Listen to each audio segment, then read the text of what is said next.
The live TV, सच सबसे आगे। नमस्कार, द लाइव टीवी आप देख रहे हैं। आपके साथ मैं हूं आदित्य कुमार। देश में बहुत सारे मुद्दे हैं, बेरोजगारी, महंगाई, किसानों का मुद्दा, नफरत फैल रही है देश में, उन सब मुद्दे हैं। लेकिन ये मुद्दे हटकर बात मंदिरों की जा रही है। क्यों की जा रही है, इस पर रवीश कुमार का एक कटाक्ष आया है।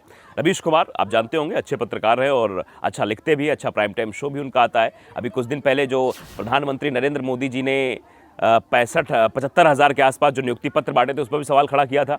और अब ये सवाल खड़ा किया कि आखिरकार प्रधानमंत्री नरेंद्र मोदी जी और पूरी भारतीय जनता पार्टी मंदिरों पर क्यों लगी हुई है। बाकायदे उन्होंने कहा, देखिए बोलता हिंदुस्तान ने लिखा भी है कि 2024 तक मोदी मंदिरों के विकास पर जोर देंगे, क्योंकि उनके पास 10 साल का हिसाब देने से बचने के लिए सिर्फ यही रास्ता बचा हुआ है। जब 10 साल का रिपोर्ट कार्ड तैयार किया जाएगा तो प्रधानमंत्री जी से सवाल होगा कि 2 करोड़ रोजगार कहां गए प्रधानमंत्री जी, जो हर साल आप दे रहे थे। लोग सवाल पूछेंगे तो मोदी जी के सामने रहेगा कि हमने देखो ये विकास कर दिया, काशी विश्वनाथ कॉरिडोर बना दिया, महाकाल का कॉरिडोर बन गया है, अयोध्या में तेजी से काम हो रहा है और अन्य जगहों पर अन्य धार्मिक स्थलों को उनका सौंदर्यीकरण किया जा रहा है, हम ये काम कर रहे हैं। तो यही बताने के लिए सारे मुद्दों को साइडलाइन किया जा रहा है। महंगाई अब मुद्दा नहीं रह गई है। डॉलर आप देख रहे हैं किस तरीके से डॉलर के मुकाबले रुपया गिर रहा है। जब 60 रुपए था तो प्रधानमंत्री नरेंद्र मोदी जी सवाल उठाते थे, निर्मला सीतारमण सवाल उठाती थी। लेकिन जब डॉलर 82 रुपए पहुंच गया है तो निर्मला सीतारमण ये कहती हैं कि नहीं, रुपया कमजोर नहीं हुआ है, डॉलर मजबूत हुआ है। और सारे जो पत्रकार हैं, जो मेन स्ट्रीम मीडिया में आपको दिखाई देते हैं, वो मंडन करते हैं, वो सब बात अलग की है। लेकिन फिलहाल रवीश कुमार ने क्या कुछ कहा है वो हम आपको जरा बता देते हैं विस्तार से। महंगाई, बेरोजगारी, महंगी शिक्षा, कम सैलरी की नौकरी, ज्यादा घंटे काम, संविदा की नौकरी, पुरानी पेंशन, ये सब आर्थिक मुद्दों की श्रेणी में आते हैं। ये मुद्दे हैं, ये आर्थिक मुद्दे हैं जिनसे जनता परेशान है, चाहे वो महंगाई हो, चाहे बेरोजगारी हो, चाहे महंगी शिक्षा हो। आज आप अगर बच्चे को पढ़ाना चाहते हैं, सरकारी विद्यालय में नहीं पढ़ाएंगे, आप जाएंगे कि आप चाहेंगे भी कि प्राइवेट विद्यालय में पढ़े, और प्राइवेट विद्यालय की इतनी फीस है कि जिसकी आप भरपाई नहीं कर पाएंगे। तो शिक्षा में तो आप देखिए कैसे शिक्षा महंगी हो गई है इस समय। ज्यादा घंटे काम, कम सैलरी, काम खूब करिए आप, सैलरी आपको कम ही मिलेगी। उसके बाद संविदा की नौकरियां मिल रही हैं, खूब संविदा की नौकरियां निकल रही हैं, हर विभाग में निकल रही हैं, पुरानी पेंशन, ये सब आर्थिक मुद्दे हैं। ये सही है कि किसी भी चुनाव में इन आर्थिक मुद्दों की निर्णायक भूमिका नहीं रही है, मतलब इनकी निर्णायक भूमिका नहीं रही है किसी भी मुद्दे को लेकर, ये सब आगे नहीं आते हैं। ये सही है, और मगर इनका असर दिखने लगा है। राजस्थान और ओडिशा के कई हजार संविदा कर्मियों की नौकरी पक्की की गई है। यही नहीं, राजस्थान सरकार ने कहा है कि संविदा की बहाली नहीं होगी। आर्थिक मुद्दों की राजनीति का यह सबसे अच्छा नतीजा है। इन मुद्दों पर जितनी राजनीति होगी, जनता का जीवन उतना ही बेहतर होगा। यानी महंगाई, बेरोजगारी, अगर इन मुद्दों पर बात की जाएगी, इन मुद्दों पर काम किया जाएगा तो हो सकता है जनता का ज्यादा विकास होगा। झारखंड, राजस्थान, छत्तीसगढ़ में पुरानी पेंशन लौट आई है। अब गुजरात और हिमाचल में इनकी वापसी की मांग हो रही है, और शायद हिमाचल प्रदेश में थोड़ा बहुत मुद्दा भी बन सकता है। 68 विधानसभा सीटें हैं, छोटा राज्य है। बीजेपी पूरी फोकस कर रही कि वहां रिपीट हो, क्योंकि वहां एक मिथक भी चला आ रहा है कि पिछले 2 दशक से वहां पर कोई सरकार रिपीट नहीं हुई है, तो वहां भी वो कोशिश की जाएगी। अब गुजरात और हिमाचल में ये चीजें लोग कह रहे हैं कि भैया पुरानी पेंशन बहाल हो। प्रधानमंत्री भी नौकरी की बात करने लगे। हाल ही में 75,000 नियुक्ति पत्र बांट दिए थे, जिसको लेकर भी सवाल रवीश कुमार ने खड़ा किया था।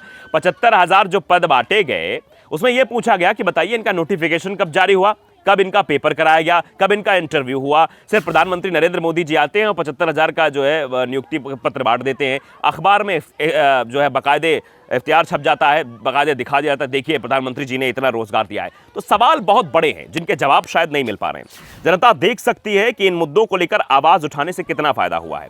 जिस तरीके से जीवन आर्थिक अनिश्चितताओं से घिरा है, उसे देखकर लगता है कि आर्थिक मुद्दों की प्रधानता होनी चाहिए। जो आर्थिक मुद्दे हैं उनको सर्वोपरि रखना चाहिए।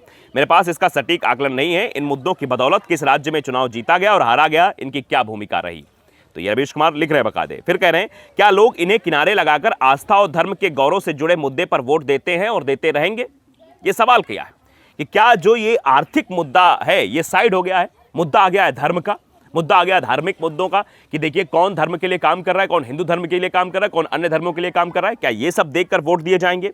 इन सवालों के उत्तर हाँ में ही आते हैं। जब ये सवाल रवीश कुमार ने ये कहा कि हमने ये सवाल जानने की कोशिश की कि आर्थिक मुद्दे कितने हावी होती हैं चुनाव में और धार्मिक मुद्दे कितने हावी होते हैं, तो पता चलता है धार्मिक मुद्दे ही हावी होते हैं। फिर भी ठोस अध्ययन होना ही चाहिए। प्रधानमंत्री मोदी विरासत के नाम पर धर्म और आस्था की राजनीति करने लगे हैं। ये साफ तौर पर उन्होंने कटाक्ष के तौर पर आरोप लगाया कि धर्म और आस्था की राजनीति प्रधानमंत्री नरेंद्र मोदी करने लगे। उन्हें पता है कि अगले 2 साल में आर्थिक तौर पर करने के लिए कुछ खास नहीं बचा है, क्योंकि अब ना आप रोजगार दे सकते हैं, अब ना आप महंगाई पर लगाम लगा सकते हैं। 2024 में इलेक्शन होने वाले हैं, मुसीबतें आपके सामने मुंह बाए खड़ी हुई हैं। तो उन मुसीबतों से पार पाने के लिए प्रधानमंत्री जी के पास सिर्फ एक पैतरा है, वो है धर्म का। ये रवीश कुमार का कहना है। इस मामले में नारेबाजी तो होगी, मगर जो ठोस नतीजे हैं वो नहीं होंगे। जनता महंगाई और बेरोजगारी और कम से कम सैलरी की नौकरी के जाल में फंसकर छटपटा रही है। इसमें बदलाव का समय और अवसर नहीं है। ना मोदी के पास कोई आर्थिक उपाय है इसके लिए। इससे पहले कि लोग सवाल पूछे, नरेंद्र मोदी सवाल ही बदलने लगे हैं। अब सवालों को ही परिवर्तित कर दिया गया है। सवाल किस दिशा में होने चाहिए? वे मंदिर परिसरों के उत्थान की राजनीति का खेल सेट कर रहे हैं, ताकि उदास और गरीब जनता को बता सके कुछ तो कर रहे हैं भाई, कुछ तो काम हुआ है। ये काम किसी ने नहीं किया मगर वे कर रहे हैं। जैसे गांव में कहते हैं कि जाने दीजिए, पढ़ाई ठीक नहीं तो क्या हुआ, घर का सारा काम ठीक से करता है। ठीक इसी तरह से मूल प्रश्नों से बचने के लिए प्रधानमंत्री ये भंगिमा अपना रहे हैं। वे पूजा में व्यस्त हैं। ये जो भंगिमा है ये प्रधानमंत्री जी इसलिए अपना रहे हैं, जो मूल सवाल हैं, जो मुद्दे होने चाहिए, बेरोजगारी, महंगाई, किसानों का मुद्दा, एमएसपी का मुद्दा, स्वामीनाथन आयोग की रिपोर्ट, ये सब जो मुद्दे हैं ये इतर हो चुके हैं। अब मुद्दा क्या गया? आर्थिक। ऐसा नहीं है कि प्रमुख मंदिरों स्थानों में पहले से इंतजाम नहीं है। ऐसा भी नहीं है कि चाहे वो महाकाल की बात करें या फिर अन्य जगहों की बात करें, वहाँ ऐसा नहीं है कि वहाँ कोई इंतजामात नहीं किए गए हैं। वहाँ पहले से कोई इंतजाम नहीं, सब हैं। कई सारे ऐसे परिसर व्यवस्थित और सुसज्जित होते ही हैं। हमें ये जानना चाहिए कि सरकार ने जो इन परिसरों में विकास के काम कराए हैं, क्या इसके लिए उन मंदिरों के संस्थानों के पास पैसे नहीं थे? ये बहुत बड़ा सवाल रवीश कुमार ने पूछा है कि जो मंदिर में चंदा आता है या फिर जो मंदिर में लोग चढ़ावा चढ़ाते हैं, क्या मंदिर संस्थान के पास इतना पैसा नहीं था कि वो मंदिरों का जीर्णोद्धार करा सके, वहां की सजावट देख सके? उनकी तरफ से की जाने वाली सजावट और देखरेख में ऐसे क्या कमी थी जिन्हें कि इनमें मामूली जोड़ घटाव कर एक कॉरिडोर का नाम दिया जा रहा है, इसलिए कि वहां आने लोगों को लगे कि वाह, मोदी जी ने पूरी तरीके से चमका दिया है, मोदी जी ने ऐसा विकास कर दिया कि जो आज तक कोई नहीं कर पाया है। ये पूरे अखबारों में ये खबर, हेडलाइंस हर जगह बन जाए, इसलिए कि यहां आने वाले लोग कहें कि मोदी जी ने सब कुछ अच्छा कर दिया। इन परिसरों के पास करोड़ों रुपए का फंड होता है जिससे वे परिसर की व्यवस्था करते ही हैं। अब सरकार भी इन मंदिर परिसरों के विकास पर कई 100 करोड़ रुपए खर्च कर रही है। यह काम तेज गति से पूरा कराया जा रहा है। प्रधानमंत्री वहां जाकर कहने लगे हैं कि वो हीन भावना दूर कर रहे हैं। कुछ दिन में लोग मान भी लेंगे कि वे हीन भावना के शिकार थे। मंदिर जाने में शर्म आती थी, मोदी जी के कारण गौरव होता है। कोई ये नहीं पूछेगा कि हर धार्मिक उत्सव में करोड़ों लोग हिस्सा लेते हैं, स्थानीय मंदिरों में लाखों लोग आते ही रहे हैं। उनमें हीन भावना कब थी? मगर मोदी जी बार बार बोलकर लोगों में भर देंगे कि पहले उनमें हीन भावना थी। अब वो मोदी जी के कारण दूर हो रही है। यही नहीं, इस पर जोर दिया जाएगा कि विरासत के विकास के बाद लाखों दर्शन के लिए जाने लगे हैं, जैसे पहले लाखों लोग नहीं जाते थे। पहले लाखों लोग दर्शन ही करने नहीं जाते थे। यानी आप बताइए कि विश्वनाथ कॉरिडोर बना है, उससे दर्शनाभिलाषी बढ़ गए हैं, मतलब लोग दर्शन करने वाले जो लोग हैं वो बढ़ गए हैं। ऐसा है क्या? क्या पहले महाकाल के दर्शन या पहले काशी विश्वनाथ दर्शन करने कोई नहीं जाता था? ये सब बहुत अच्छे सवाल जो है खड़े किए गए हैं। गोदी मीडिया को सरकार और बाजार से करोड़ों रुपए के विज्ञापन मिलते हैं क्योंकि इसे करोड़ लोग देखते हैं। इसी तरह धार्मिक स्थानों में करोड़ों लोग आते हैं तो ये जो जगह है वो प्रचार के काम आ सकती है। विरासत के विकास के नाम पर प्रधानमंत्री यही कर रहे हैं। आप अगर जाएंगे या कॉरिडोर में जाएंगे तो वहाँ मैं गया था, मैं तो खुद बनारस गया था, बनारस में लोगों से बातचीत की तो वो लोग कह रहे हैं कि आप देखिए भगवान शिव की फोटो छोटी है लेकिन मोदी जी की वहाँ बड़ी सी फोटो लगी हुई है।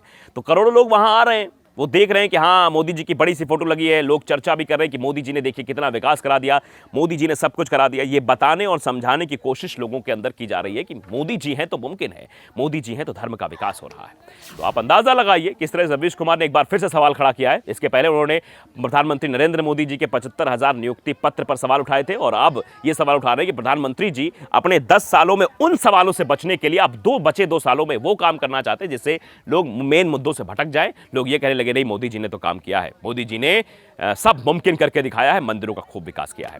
तो द लाइव टीवी को अगर आपने सब्सक्राइब नहीं किया, सब्सक्राइब जरूर करिए, बेल आइकन दबाइए ताकि सच खबर आप तक पहुंचती रहे। नमस्कार। द लाइव टीवी, सच सबसे आगे।